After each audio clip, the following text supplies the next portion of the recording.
Hey, everybody. Welcome to Speaking Of. It's a podcast here over at the University of St. Francis. I'm your hostess with the poop toastist, Eric Petty. With me today is Mr. Jacob Nolt. Go by Jake, right? Jake's fine. Jake's fine?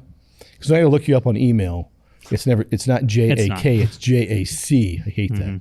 I hate that. I'm not doing that anymore. But if I look up Nolt, that always comes up. That and Nick Nolte, oddly enough. Usually at the beginning of the show, we do a thing called 3 questions. Cue the thing.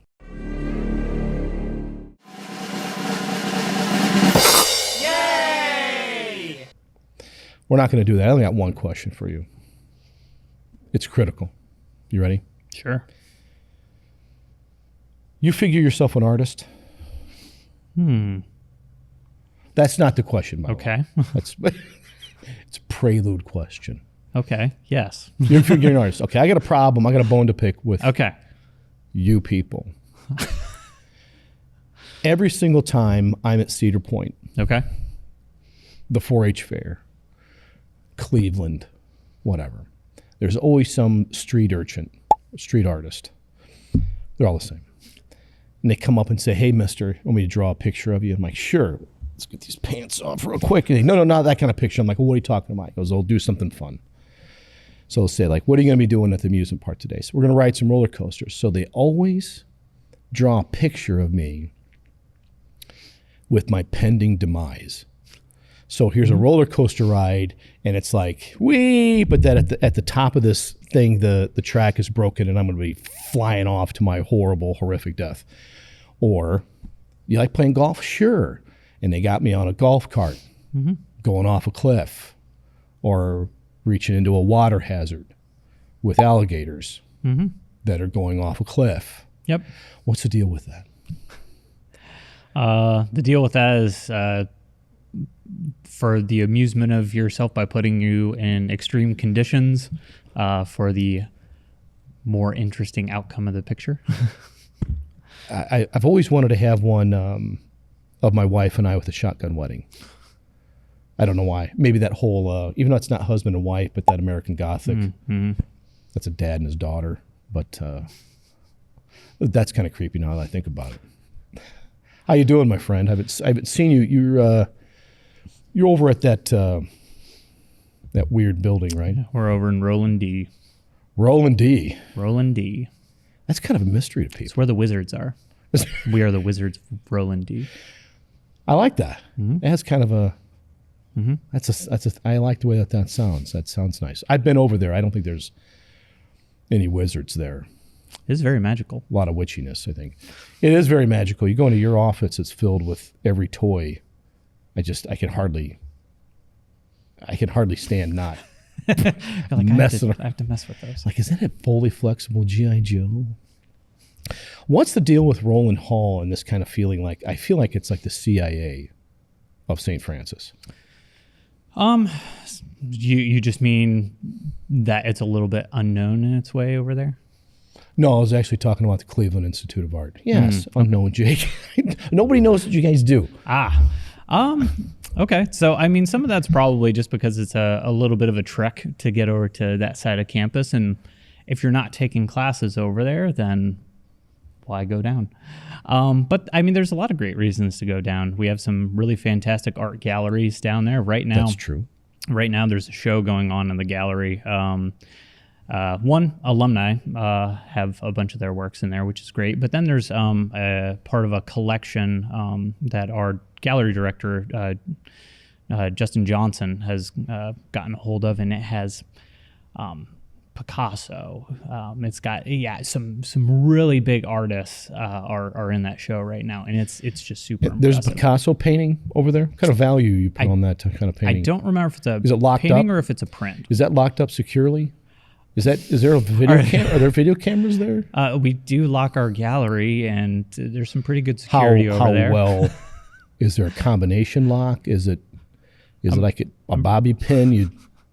I'm pretty sure that we have 24-hour security and some cameras over there. You sure? Yeah. I'm pretty sure, yeah. I got to test that out, John. I think that's an opportunity.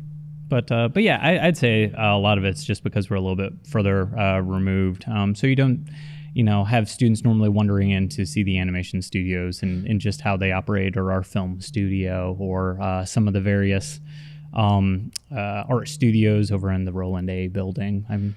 We do that all the time. We've gone over there plenty of times and watched you guys do, not only in the camps, but in the classrooms, which I want to talk to you about that in a little bit of depth. We've gone over there many times to watch you guys do all kinds of stuff. In fact, part of the reason why we wanted to have you have Genna Davis did our beginning little intro with the birds. Speaking of birds, whatever, which is just so crazy wonderful that's to have that kind of ability. And she's, she was the best to give us that opportunity to work with you. Yeah, she was a very excellent student. So she graduated this past spring. She didn't hate her guts? What's that? You didn't hate her guts? Oh, no, she was. John, did you hate an her excellent guts? Student. No, I hated her a little bit, just like this much. Just because she was so good. Because I have that feeling about everybody. Okay. General, so it's a malaise.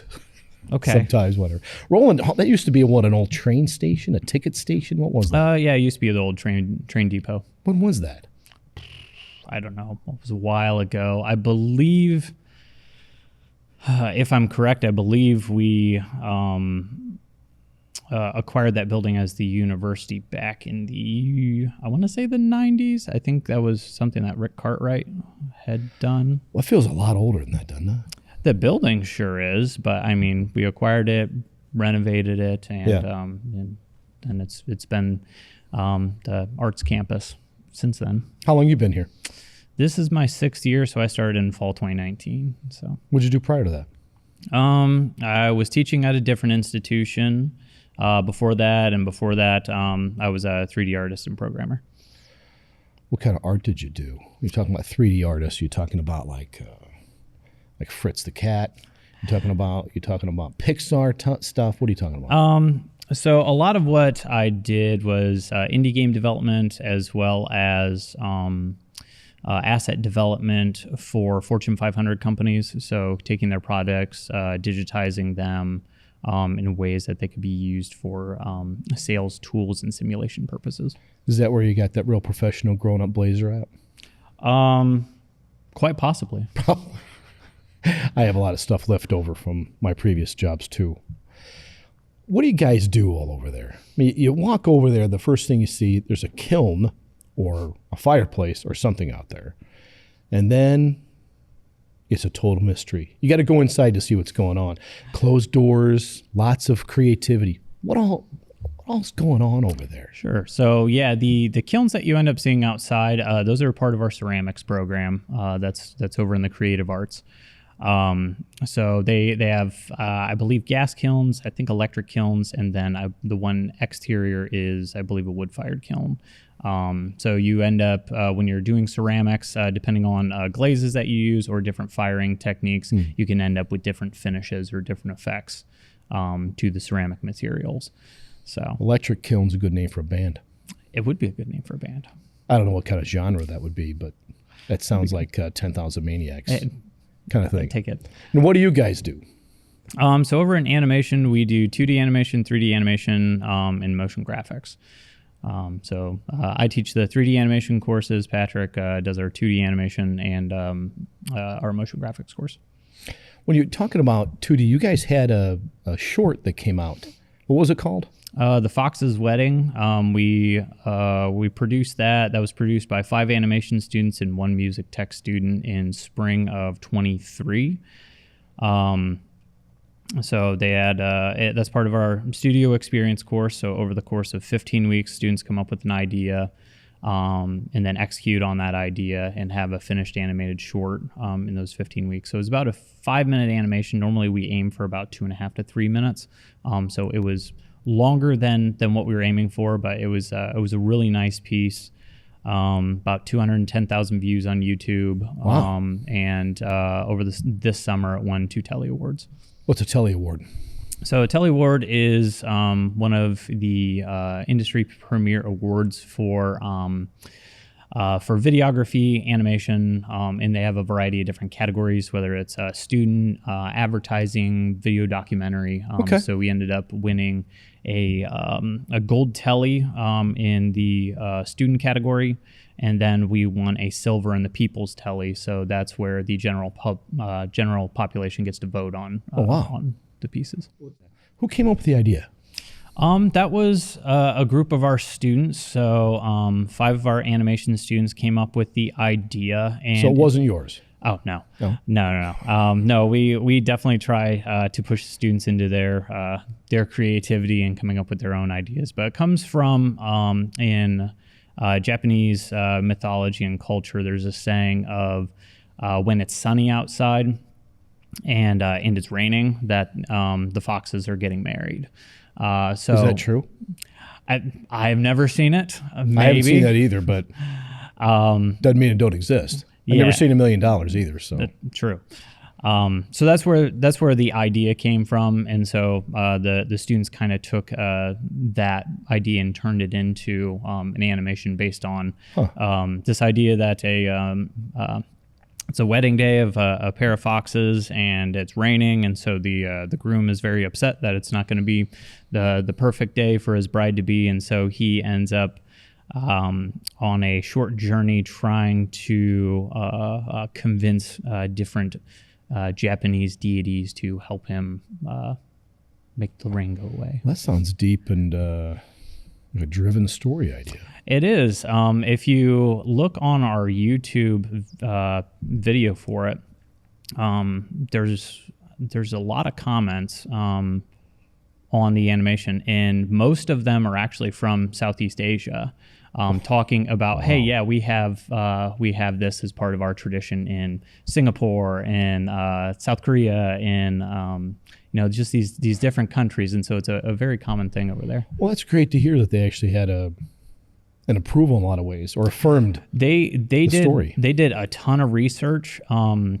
The music tech student who did the music spent about a month researching traditional Japanese instruments and musical theory for that time period. Yeah. And then he used all instruments relative to what would have been used in that period.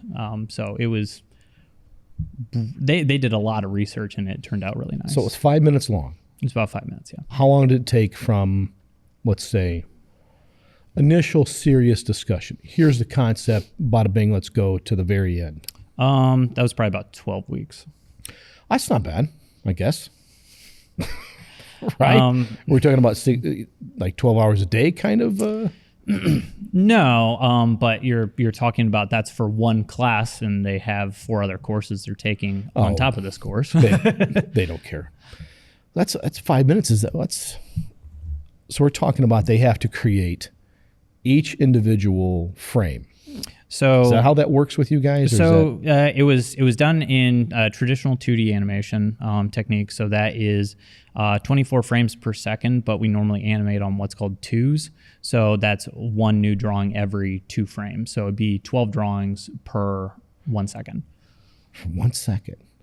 So what's 5 times? What's the math on that? So you get 5 minutes times. You got any math on us, John? I don't need to know. That sounds like a lot of drawing. It is, and then they have to go through and so they end up doing roughs first. So you do the rough animation to make sure that the motion is good. Then you go through and do lining so that you have your cleaned up line work, and then you have to go through and you have to color all of them. What's your inspirations then? You're talking about being an animator, being stuff. What drives you? You a big anime guy, or are you a big Ralph Bakshi of the old days of Lord of the Rings and that kind of stuff? I do enjoy Lord of the Rings. That was a good one back then. Yeah, that's some good stuff. Yeah, I mean, I get inspired by a lot of different things. I prefer live and interactive digital media. So mostly what I do on the side is game development or interactive development. So different game series speak to me. I really like things that are a little bit more stylized and bright colors. So, what's your favorite video game? That's a hard one. I'll tell you if you're right or wrong. That's how this show works, by the way. It's a hard one. You offer up your opinion, I'll tell you if you're right or Really enjoy Borderlands 2. That's a great game. And Played the then- first one. Okay. First one was okay. This is going to be controversial. First one was okay. 2 was the best. 3 was pretty good. Pre-sequel, sometimes we forget about it. But it explained a lot of what got to Borderlands. It explains the in between from 1 to 2 or 1 to 2. Right. Oh, so it's in between. Yeah, it's in between 1 and 2. But So you're a Borderlands person yeah, but because you like that little annoying robot. he is a lot of fun. He's a good time. But yeah, I like that. I really enjoy Elder Scrolls series as well. So Yeah. Oblivion, Skyrim, they're a good time. I was a big Space Invaders guy. Okay. The hardcore, I think that's 16-bit. Okay. The purity. Played Centipede. That's a good one too, with the roller ball. Yeah, that's the roller ball is a stupidity that, but they still have the golden T later on, Missile Command. You can't go wrong with that. My game, quite a ways ago, was Half-Life, Okay. and I dig Half-Life now because of the lore Okay. of it. Because you got 1, and then there's 2 came out, and then there was that weird pack that came in or whatever, and then they end this thing, and they came out with this other Half-Life. Was it Alex? That was that virtual 3D. Yeah. That you had to have a real powerful computer. I guess it was great. Never played it. I don't have any money to to do anything. My wife would kill me. What you playing there? A $6,000 computer system I bought just for this one game. So that would never. That doesn't fly. But I hear they're going to be starting to make a 3. And then I'm never going to talk to anybody because that's all I'm going to do is just mess around with that game. Well, they've been talking about making a 3, and there's been For 25 for years. About 20, yeah. Yeah. It's awful, but I'm curious as the lore of that is just nuts. That don't you think there's a market here? That Well, why don't you do it, Jake? What's keeping you from making my Half-Life 3? mostly probably copyright infringement and usage Other rights. don't worry about the legal garbage. Just get in there and have at it. I got a really cool shirt. I should have wore that today. That has the Half-Life symbol on there, and nobody ever knows what it is. I'm like, this is like the coolest shirt I own. My wife bought it. It's like one of the first things she got. What type of programs do you guys actually over in this palace of wonder that you guys live back here? What kind of programs do you guys actually offer? Sure. So we use the Adobe suite. So we use Photoshop, Illustrator. We use Premiere and After Effects. So Premiere for doing our video editing, After Effects for any video editing that's going to involve motion graphics or special effects. Yeah. Color grading, things like that. For 2D animation, we use Toon Boom Harmony. So that's kind of the Premiere standard. I've heard of that. Software. That's for what you doing guys 2D use in animation. camps, right? In the summer times, you guys use that. Yep. I watched them. I think John and I walked in one time. These kids were making that, and I'm like, watching them. It was like a 3 or 4 second. This one girl was doing it, and it was, I said, press play on that. Let me see what you got. It was a little kid walking across the screen. It was really cool to watch. You guys use DaVinci or any of the other editing programs? We don't. Certainly, if students want to explore utilizing that, I encourage it. DaVinci is free and it's a great piece of software. So, we certainly do not shy away from, hey, if there's alternative tools, especially for students. Software can be expensive, and especially after they graduate, sometimes Right. getting a hold of paid software can be a little pricey. So if you find alternative methods, great. The skills still apply. So like we use Autodesk Maya for doing our 3D character animation. Is that what you used for that? Mm-hmm. Boy, I would have thought you would have used. There's another one out there that comes. I can't think of it now. It was some sort of generator system. It was just kind of I don't know what I'm talking about. Quite honestly, it was. I think I messed around with it for about 20 minutes one day and gave up. That's 20 minutes is a long time for me at my age, because I head down that path. What kind of programs are we talking about that are class related? So you're talking about you guys do programming, you guys do 2D and 3D. What other classes do you guys have available for everybody? Do you mean just on the animation side, or All of it. game and application? What do you guys development? do over there? The mystery. Yeah, so there are a lot of classes that that can be accessed by about anybody by utilizing a minor.